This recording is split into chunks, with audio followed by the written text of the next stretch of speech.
ወይዘሮ አዜብ ሚሊዮን ዶላሮች ጀርባ ያሉት አስደንጋጭ የዝርፊያ መንገዶች። አዜብ መስፍንን የቢሊዮነሮች ክበብ ውስጥ ማን ከተታቸው? ሚሊዮን ዶላሩ ከየት መጣ? አርያ ተስፋ ማርያም ከህወሓት ጓዳ የተሰኘውን 2013 ዓ.ም ከታተመ መጽሐፍ ውስጥ ካገኘናቸው እጅግ አስደንጋጭ ሀገሪቷ ላይ የተሰሩ ግፎችና ዝርፊያዎችን እንደዚህ አሰናድተነዋል። ታደምጡታላችሁ። እናንተ ብቻ እንደተለመደው ላይክ እና ሰብስክራይብ የሚሉትን ቀይና ነጭ በተኖች ነካ ያረጋችሁ አብራችሁን ቆዩ። ወቅቱ በ1997 ዓመተ ምህረት ምርጫ ከመካሄዱ በፊት ጥቅምት ወር ላይ ወይዘሮ አዜብ መስፍን የት እንደገባች ሳይታወቅ ጠፋች ይባላል። በወቅቱም ቤተ መንግስት ውስጥ ትልቅ ውዝግብ የተፈጠረበት ጊዜ ነበር። በሚስቱ መጥፋት ምክንያት ተጨናንቆ የነበረው አቶ መለስ ዜናዊ ያልደወለለት ሰው አልነበረም። በዛን ጊዜ ነበር ከ5 ቀን ውዝግብ በኋላ ወይዘሮ አዜብ መስፍን ራሷ ደውላ ዱባይ ነኝ ያለሁት ያለችው። ትልቁ ጉዳይ እዚህ ጋር ነው። ልብ ብላችሁ አድምጡኝ። ወይዘሮ አዜብ መስፍን ዱባይ ሄዳ ለ5 ቀናት ድምጿን ያጠፋችበት ሚስጥር ምንድነው? ማን ጋር ነበር ያረፈችው? 4 ቢሊዮን የአሜሪካን ዶላር ወርዝ እንዲኖራት ያደረገው ስትራቴጂስ ምንድነው? አያችሁ፣ አቶ መለስ በዚህ ትዳር ደስተኛ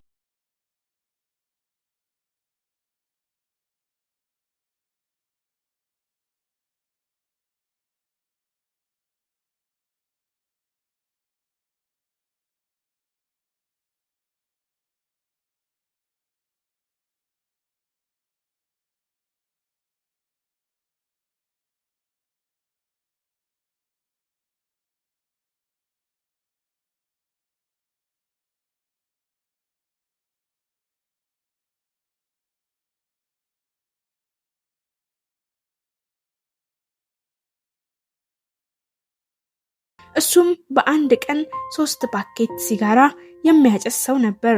ግን አቶ መለስና ወይዘሮ አዜብን የሚያጨቃጭቃቸው አርዕስት ለልጆቹ ጊዜ ያሰጣቸውም የሚል ነበር። ግን እንደዛም ሆኖ በሰማሃል ስም ብዙ ቢሊዮን ዶላር ብሮችን ወደ የተለያዩ ሀገራቶች እንዳሸሹ ይነገራል።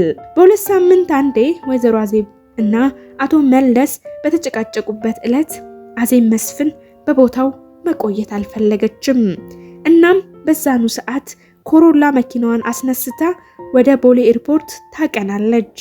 ግን ወደ ኤርፖርት ያቀናችበት ባለው ሰዓት መጀመሪያ የደወለችው ለሼህ መሐመድ አላሙዲን ነበር።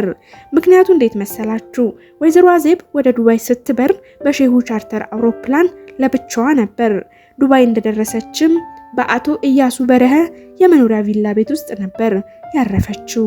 በሰዓቱ ደግሞ አቶ ኢያሱ በረሀ የመቀለ ትንሹ አላሙዲን እየተባለ ነበር የሚጠራው። ኢያሱ በረሀ የሚያውቁት ያውቁታል፣ ለማያውቁት ሰዎች ግን የህወሓት ኪነት አባል ነበር። ኢህአዴግ ስልጣን ከያዘበት ጊዜ ጀምሮ ከኪነቱ ጋር አብሮ በመሆን በየሀገሩ እየዞረ ኮንሰርት ማቅረብ ጀመረ። የዛን ጊዜ ብዙ ሚሊዮን ዶላሮችን እንደሰበሰበ ይነገርለታል። እናም ቱር እያደረጉ ከሰበሰቡት ሚሊዮን ዶላር ውስጥ 3 ሚሊዮን ለራሱ አስቀርቷል ይባላል። አንዳንድ ሰዎች አይደለም 5 ሚሊዮን ነው ያስቀረው ይላሉ። እናም በ1989 ዓ.ም ኢያሱ በረሀ ከህወሓት ለመልቀቅ ደብዳቤ ያስገባል። ህወሓትም ምን ልትሆን ነው የምትለቀው? ኢያሱም የራሴን ቢዝነስ ለመጀመር ፈልጌ ነው። ምን አይነት ቢዝነስ ነው የምትጀምረው? ኢያሱም በፍርሃት ስሜት ሆኖ እየተንተባተበ እሱን አላሰብኩበትም፣ ግን ደብዳቤውን ፈልገዋለሁ፣ መልቀቂያ እንድትሰጡኝ ነው ይላል። እኛ እስከምንነግርህ አርፈ ተቀመጥ። ኢያሱም እሺ ይላል። እናም ደብዳቤውን አንሰጥም ብለውታል። የሚሆነውን ነገር እየተጠባበቀ ነው። በዛን ሰዓት የኢትዮ ኤርትራ ጦርነት ተፈጠረ። አቶ ኢያሱ በሰዓቱ ሀገር ውስጥ ሆኖ ወደ ውጪ ሀገር ስልክ ማስደወል ይጀምራል። ግን ይህን ስራ የሚሰራው ብቻውን አልነበረም። ከዚህ ስራ በስተጀርባ ዋናውን ሚና የምትጫወተው ወይዘሮ አዜብ ነበረች። ከሷም ጋር በመመሳጠር ወደ 500 የሚጠጉ ሳተላይት ዲሾችን ወደ ሀገር ውስጥ ያስገባሉ በጉምሩክ ያለ ቀረጥ። በወቅቱ እነዚህ ዲሾች የተተከሉት በአዲስ አበባ ዙሪያ ነበር። በዛን ሰዓት ኢያሱ IBY የተባለ የማስታወቂያ ድርጅት ነበረው። ድርጅቱም በራሱና በልጆቹ ስም የተቋቋመ ነበር። በቃ ትልቁ ጉዳይ ይህ ነው። ቴክኒካሊ እዚህ ፓርት ላይ መኒ ላውንደሪ እየተካሄደ ነበር። እናም እነዚህ የሳተላይት ዲሾች ቴሌ ሊያገኝ ከሚገባው 20 ሚሊዮን ብር እንዲከስር እያደረጉት ነበር። እነዚህንም ሳተላይት ዲሽ እንዲቆጣጠር እንዲጠግንም አንድ ህንዳዊ በ$2500 ይቀጥራሉ። ይህ ህንዳዊ የተቀጠረው በሜጋ ስም ነበር። በወር አንዴም ወደ ሜጋ የሚሄደው ደሞዙን ለመቀበል ብቻ ነበር። የሜጋ ሰራተኞችም ይህንን ህንዳዊ ጉልቻ እያሉ ነበር የሚጠሩት። ነገሩን እጅግ እየተጠናከረ ሄደ። ለ7 ዓመታት ያህል ሴራቸው እስኪፈርስ ድረስ ይህ ህንዳዊ ወደ $210,000 ከኢትዮጵያ እንደወሰደ ይነገራል። የግል ቤት፣ መኪና እንዲሁም አንዳንድ ጥቅማ ጥቅሞችን ለየት ባለ መልኩ አግኝቶ ነበር። ጊዜውም በ1993 ዓመተ ምህረት በሰዓቱ ህወሓት ለ2 የተከፈለበት ነበር። አቶ መለስ ዜናዊ በወቅቱ ሲጋራውን ቦለል እያረጉ ወደ 3 ፓኬት ሲጋራ በቀን ያጨሱ ነበር። ከመለስ ቡድን ውጪ ያሉት ማለትም ከህወሓት የተገነጠሉት ግሩፕ አንጃ የሚል ስያሜ ነበር የተሰጣቸው። በዛን ሰዓት የመለስ ቡድን ባሸነፈበት ጊዜ በሐውልቲ ሰማዕታት ማለትም ሐውልቲ በሚባለው አዳራሽ ውስጥ አቶ ኢያሱ የሆነች ግጥም ይዞ ይቀርባል። ይቺ ግጥም ለነዛ አንጃ ለተባሉት ቡድኖች በስድብ የምታጥረገርግ ነበረች። በተቃራኒው ደግሞ ለአቶ መለስ ዜናዊ ሰማይ ድረስ የምትሰቅል ሙገሳና ሞቅታን የያዘች ነበረች። በሰዓቱ አቶ መለስ ዜናዊም በጣም ደስ ብሎት ኢያሱ ቢዝነስህን ፈቅጄልሃለሁ፣ ከአሁኑ ሰዓት ጀምሮ መስራት ትችላለህ ይለዋል። ግን አቶ ኢያሱ ህገወጥ ስራውን ከጀመረው 3 ወደ 4 ዓመት ተጠግቶት ነበር። ምክንያቱም 89 ነበር ስራውን የጀመሩት።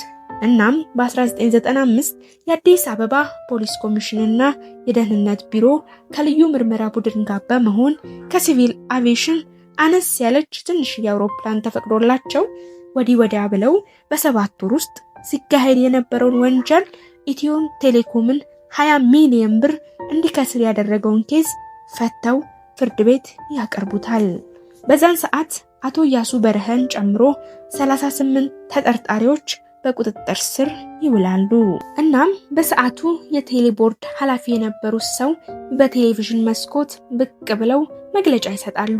በንግግራቸውም ውስጥ 20 ሚሊዮን ብር ሲያከስረን የነበረውን ሰው በቁጥጥር ስር ውሏል ይላሉ። ግን ከአንድ ሳምንት በኋላ ያልተጠበቀ ነገር ይከሰታል። እኚህ የቴሌቦርድ ኃላፊ የነበሩት ሰው ደግሞ በቴሌቪዥን መስኮት በመቅረብ 2 ምላስ ቃላባይ የሚያስብላቸውን ነገር ተናገሩ። ነገሩ እንዲህ ነው። በወይዘሮ አዜብ በደረሰባቸው ጫናና ማስፈራሪያ ነበር 2 ምላስ የሆኑ ነገሩን በድጋሜ እንደሚመለከቱትና ተጠርጣሪዎቹ የመፈታት ተስፋ እንዳላቸው ይናገራሉ። ግን 38 ተጠርጣሪዎች ሲታሰሩ ደግሞ አቶ ኢያሱ በርሀ ቅጥቅጥ ነበር ያደረጉት።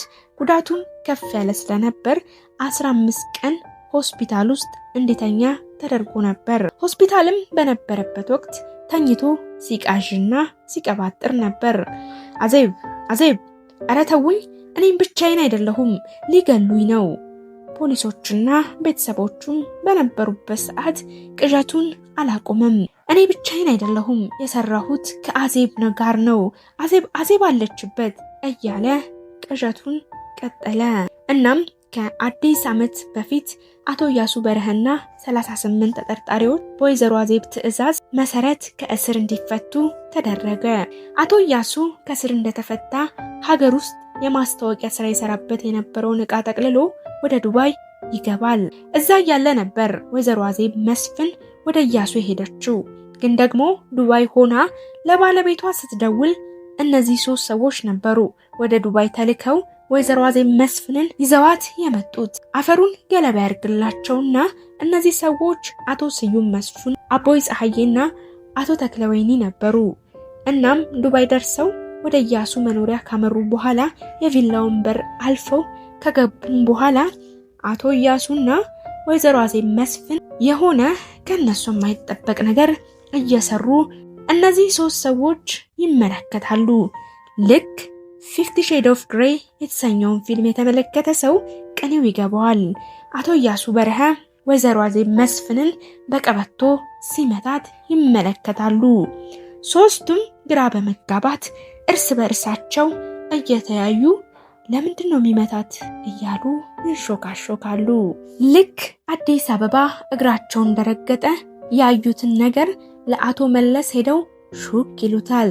አቶ መለስ ዜናዊም ቀን ጠብቆ በ2002 ዓመተ ምህረት አቶ ኢያሱ በርሀን የአላማጣ ገቢ ማሰባሰቢያ መድረክ እየመራ ሳለ በጣም ደክሞት ውሃ ስጡኝ ባለበት ሰዓት ለሱ ስፔሲፊካሊ የተዘጋጀች የተመረዘች ውሃ ነበረች የተሰጠችው። ጠጣ፣ ሞተ። አቶ ኢያሱም የሞተበት ኬዝ በወይዘሮ አዜብ ምክንያት እንደሆነ ይህንን መረጃ ያገኘውበት የአርያ ተስፋ ማርያም መጽሐፍ ይናገራል። ውድ ተመልካቾቼ ለዛሬ ያዘጋጀነው ፕሮግራም ይህንን ይመስላል። በቀጣይ ቪዲዮ እስክንገናኝ ቸር ቆዩን።